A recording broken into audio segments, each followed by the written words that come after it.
Yes. Yeah, it's one of the biggest provinces. So I really would not be honest if I can say I have an impression, but what just the two schools confirms our ongoing challenges with infrastructure. We've taken ECD, we went to that ECD center. That's not the best place you can take your children to. And with ECDs, we want them inside communities. So that school is well placed because it's right inside the community, but you can see there's no space, the infrastructure, and it's going to be another ongoing challenge whilst we still have our own challenges with old schools like this one. It's illegal to have asbestos by law, but we're not able to replace them. All we can do is to paint and treat them in the meantime so they're not harmful to learners, and hoping that with time we'll be able to do that. You can see that it's an old school, there's no space, you can't even put sporting field, you can see where we are, there's no playing area. So we have a major problem with infrastructure. It manifests itself in different ways. It's old schools that were built by apartheid, no staff room, no specialist rooms, very few ablutions. We're discussing with the MEC to say we have to see if we can add another block because the number of toilets we have does not match the number of learners. There are too many learners for the types of seats, number of seats. So it's a big problem. It's a big problem. So infrastructure, it confirms our ongoing challenges with infrastructure. We have limited resources, we have huge demands. We have to deal with new settlements. In the meantime, we have to do a redress. These are apartheid schools, you can see. These trains, and there's nothing more. No specialist room, nothing. So we have to look at those. But in the meantime, which I am proud of about our officials, despite all that, our core business is learning and teaching. And the principals continue to promise me to say, it doesn't matter what. Abantwana bethu bazofunda ukubhala nokufunda. And Premier Umklebele, I have not spoken to you. I was telling MEC ukuthi, from the reports I am getting, there's going to be a Natal surprise. You know, these other provinces, it's not a surprise. We used to have a Limpopo surprise where we discovered Limpopo is at the bottom, but it gives us the biggest number of maths intake and maths uptake and also throughput. And it's just a KZN surprise. So I'm very proud that our managers, despite all the difficulties, because we want to do it. And it's because it is funds I want to put my university, but no masters, but no bani, but fundile, and sometimes I get it hurts me to see us getting them to work in such environment. I mean, it's not the ideal place, but I can assure you, despite all the difficulties, ezibani yangisukela sinenhlanhla nje ukuthi yaba siphila ngelanga yabona ukuthi nokuthi khona i-blackout asiboni thina nakulanga lisikhanyisele so ze sihambe siye ekhaya kusakhanya so inkinga ayikho kangaka iba khona nyana nje ukuthi mhlawumbe izohlupha bosomabhizinisi thina lethu business nangelanga nje liyasebenza so anginamandla lutho amandla ami nje ukuthi ngicela othisha ukuthi cima izibane siyafundisa akho zibane siyafunda because akho into singayenza so that's why ngithi ngisuke nje ngibuza ngizibane akho into engayenzi eqinisweni ngizithembela ilanga nje mina. Okay, this one is directed to KZN government premier. Lots of homes are destroyed as a result of the flooding. We do know that some families also lost documentation. Are there any programs or is there any program by your government to assist and to ensure that they get back their birth certificates and IDs? Yeah, no, thank you for the question. We are, in fact, all families that lost their documentations as a result of flood were assisted with documentation. We don't have a single family that doesn't have documentation, be they IDs, birth certificates, all that information. For the learners that were displaced, yes, we started, I think 3 weeks ago with this program because a lot of parents were away for holiday and for festive season. So when they came back, we started in earnest to check which ones are far from their schools. And right now, the department has been assisting all the families to look for the schools where they are. Alternatively, at the moment, providing scholar transport so that they can be transported. In fact, this is what we did last year already because we couldn't find new schools. We transported almost all the learners using also our fleets of vehicles from the government our cars. Where we couldn't get our cars, we even had Lotto, like Maritzburg and other schools, that they helped us, and we're putting fuel on the cars so that learners can be transported back and forward. So that's the plan that is there at the moment. And the minister was talking about 6,000 schools. We have more than 2.8 learners in the schools in KwaZulu-Natal. And we've been discussing with the MEC minister to start exploring maybe with the pilot from this year, the pre-registration. Because as the MEC is saying, it's very difficult that you would still find then that there are parents at the schools and the benches waiting to be enrolled, because we did not know how many learners were going to be coming to schools. So we are now starting to see whether shouldn't we also start piloting so that we don't have the huge numbers of learners that are not placed even within the stipulated time, as the MEC was saying. But those are all the programs that we put in place. Thank you. ENCA, and then you will be next. Thank you. I have a question for the minister. Yesterday we went back and visited Britain High School. It's one of the schools that you visited when you were here in April during the floods. And Minister, nothing has been done. The classrooms that were damaged are still damaged, and there's overcrowding at the school. We spoke to some parents there, and they were raising their issues as to why is government dragging its feet in fixing the schools that were damaged by the floods, because it's almost a year later. And I also have a question for the Premier. Premier, we spoke to SATU yesterday, the union.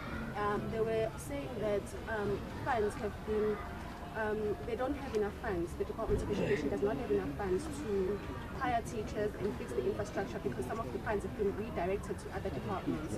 Why are you taking money away from such a very important department? Okay, next question to you. Yes, my question is to the MEC and the Premier.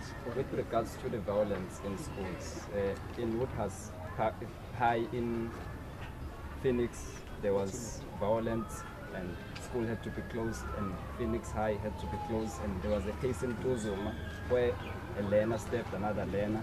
So just to ask a question, what have you done to ensure the safety of the learners, and what progress have you made from those incidents? My question is for the Premier. The Premier is speaking about piloting pre-registration online, like we see in Gauteng, and it is online. How's that going to work for students that are in the outskirts of the areas? Two more questions. Colleagues, we need to wrap now. Yes. No more questions. Thank you very much. MEC and Premier.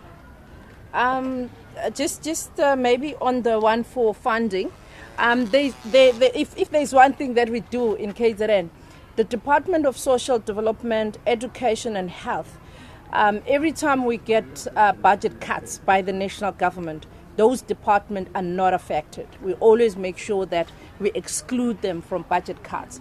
And you would know that when there are budget cuts, every department must cut their budget. But we then take all other departments' monies and redirect it where there are cuts in these three major departments. So that's what we do. Of course, it's never enough. I must be honest with you. Because, again, it's the numbers that grow every year of learners, but also the infrastructure, as the minister was talking about, that we still need the infrastructure. But one good thing in KZN, you would never find what you call the toilets we were talking about, the bucket toilets or that kind of toilet systems we don't have.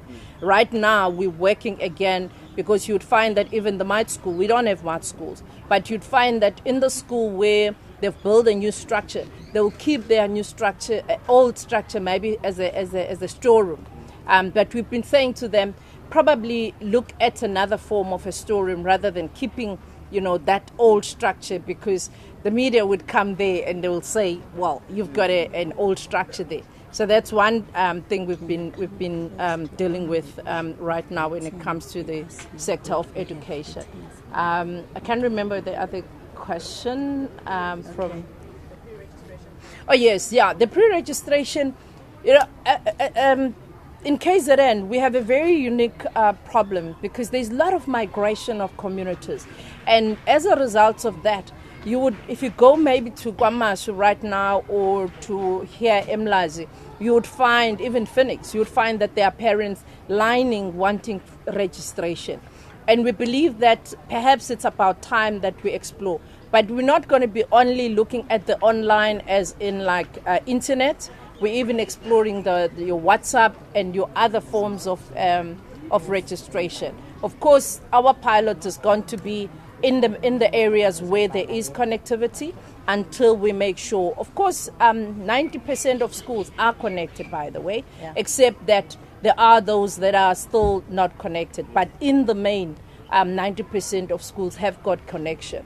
So we believe that if we could start, because it's not going to help us to say every year you'll have learners that would lose like 2 weeks of school work because they're still trying to look for schools.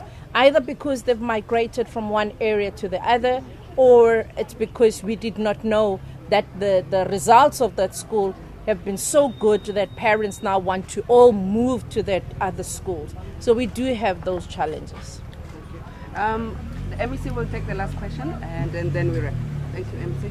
Yes, thank you very much. On the issue of the Britain Ward, let me start by saying it's so unfortunate that you have chosen to go to areas where we have even work going on and there was no one to respond on our behalf. The first thing to say there is we have given them mobile classrooms, and again for renovation we are having it on tender stage. So unfortunately we are not there to defend or to respond on behalf of the department. Otherwise work is happening. And if we can go back and check data, a number of schools that were affected, something has happened, and we are still going to make sure that we fix our classrooms that were affected. That will be the first one. Then the second one, in the issue of incidents, unfortunately it's a societal matter. As the department, we are appealing to communities to come closer to schools. If you can recall, before we start our exams, we were very loud on asking communities to come and assist. Hence, we had the smooth examination. Again, on areas like that one, we are appealing to parents again, to communities again, to make sure that they come closer to our schools so that our schools are a conducive environment for our learners to learn. Thank you. You know, I just want to respond to the online issue because I think people get uncomfortable with online, maybe because of what they perceive as challenges in Gauteng. Western Cape uses online, Northern Cape uses online, the Free State uses online, Gauteng and Mpumalanga. So I'm glad that most provinces are coming on board on the online registration. Because I can, which I was telling you that when I was MEC, it will be up to much that parents tell me kids have not been at school. I don't know where they are. I don't know where these places are. You don't have a sense of where the problems are. Western Cape, even by yesterday, they could accurately tell me that they still have to place 600 learners. So they know which learners have applied even from their system. They know where they can send them to in terms of places. And that's the beauty of online. So it's not really like inconveniencing parents, but to make sure that speedily we can respond. So when Gauteng says in 10 days' time I'll be done, they're working on the basis of data. They know that left is 500, whether they're unable to place them any further, because in some schools I said place them. They said unless minister will say they must sit on each other's laps, there's no space. And that's why we're negotiating with churches, but online will be the best way to go around. So if parents in Gauteng, in the squatter camps can do it, parents in rural areas will be able to do it. If they can do it in Northern Cape, in the deep rural, I'm sure we can do it anyway. Phones have really become the real thing. And you do online, but you also do manual. But it gets loaded. So you allow parents to also submit if they can't do it online. But the main thing, it has to be loaded. You know how many learners have been placed. And as I said, I think this problem, it's just as I said last time, one is one too many if a child has not been placed. But if, for instance, Gauteng's got 2.8 million learners, if they've been able to put 2.8 million learners, they were unable to have 1,500. You can't say the system is not working. It's working because 2.8 million kids are in the system, so which means they've been successfully placed. There's this 1,500, as Premier say, there's lots of immigration. Young people change places of residence, they change places of work, kids grow, and you can't predict accurately. That's why by December you need to have a sense of what are the migration patterns, what is loaded in your system, where the gaps are, so that you can even start ordering mobiles, or you even start building. In Gauteng, what they do, already by September they knew what the problems were. By December they gave schools money to say, we're giving you so much, we're not going to deliver mobiles, go and build 3 classrooms. And you can do that if you really have an online system. But if you are going to do it manually, as is Kati said to me. As is Kati said, I'm 2000 take us to take note 7 because it's you, it's your children, it's not the grannies. But if grannies can it have up mama babantuan says kuma no granny. The mothers are using phones must apply, not the grannies. The grannies they did it for you, and we did it for you as our children. Science manual nina yenzeni online. Thank you, Minister. Thank you, Premier. Thank you, MEC. Thank you, colleagues. This will be the end of our briefing. Thank you, Minister. No, I've said to MEC, let's start next week. We'll probably start with the big district.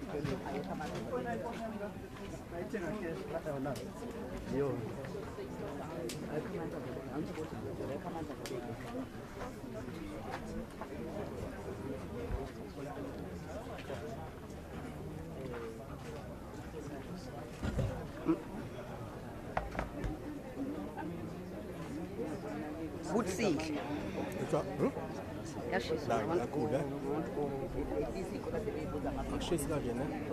It's hot, but not like this. Not like this. There's no wind.